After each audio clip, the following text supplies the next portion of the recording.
Tiger का नाम लेते हुए पूरा हिंदुस्तान हिलेगा। टाइगर जिंदाबाद। हमारे आपके महाराष्ट्र में हमारे 5 लाख लोग रहते हैं। या आप तो खुद सतारा में हैं। या आप खुद बताइए वो कैसा रहते हैं। 1 मिनट बता दीजिए किस प्रकार का कमरा है और क्या काम करते हैं। 10 बाय 10 खोली में वो अपना बीबी बच्चे पढ़ाई। सुन लीजिए, 10 बाय 10 के रूम में बीवी बच्चों के साथ रहते हैं।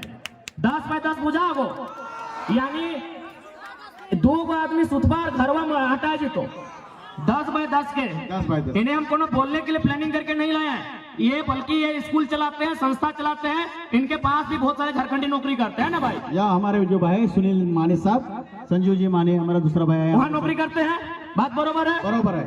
10 बाय 10 के कमरे में सुन लीजिए, 10 बाय 10 के कमरे में एक मराठी भाई यहाँ खड़ा होकर बोल रहे हैं, आज 50,000 की भीड़ में बोल रहे हैं कि जो झारखंडी वहाँ रहते हैं 10 बाय 10 के कमरे में, उसी कमरे में पत्नी भी रहती है। हाँ, पत्नी भी रहती है, बच्चे भी रहते हैं, सगे वाले भी रहते हैं, सगे वाले भी रहते गाँव हैं। वाले आएगा नहीं वो भी उधर रहता है। 10 बाय 10 के कमरे में पूरा परिवार रहता है। हमारी लड़ाई कैसे गलत है भाई? कौन हिसाब से गलत है? अब एक बात हम क्लियर कहना चाहेंगे, जो लोग हमारी बात को सुन रहे हैं वो झारखंड के अलावे किसी राज्य से रहे। हमारी लड़ाई किसी राज्यवासी से नहीं है, बात को समझिए। हम बात कर रहे हैं 1932 खतियान की। अब सवाल है कि 1932 का खतियान का मतलब ये थोड़ी है कि जो लोग खतियानधारी नहीं है राज्य से चले जाए।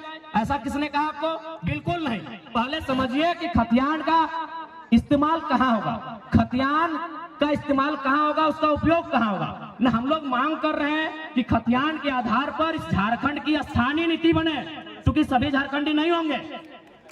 140 करोड़ लोग झारखंडी नहीं होंगे। बात को समझिए, जितने भी गैर झारखंड के लोग यहाँ रहते हैं और अपने राज्य में भी, यानी दोनों राज्य में रहते हैं, बात को समझिए।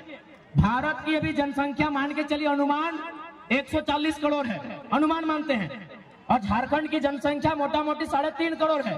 तो भाई पूरा का पूरा 140 करोड़ झारखंडी नहीं हो सकता है। समझिए बात को, 140 करोड़ जो भारत की जनसंख्या है वो सबके सब झारखंडी नहीं हो सकते हैं। तो झारखंडी कौन है? तो जो झारखंड के भूभाग में रहते हैं। तो हमारे खतियान आधारित नीति का मतलब है कि इस राज्य के जो मूलवासी हैं, इस राज्य के बाहर जिनका सरकारी नौकरी के अलावे किसी सरकारी दस्तावेज में कोई नाम नहीं है, क्योंकि बहुत कोई रेलवे का नौकरी करते हैं, कोई इलाहाबाद में है, कोई कानपुर में है, कोई कर सेंट्रल नौकरी कोई कहीं कर सकता है, तो वहां सरकारी नौकरी में उसका नाम हो सकता है, लेकिन उसके अलावे उसका नाम किसी दस्तावेज में नहीं है।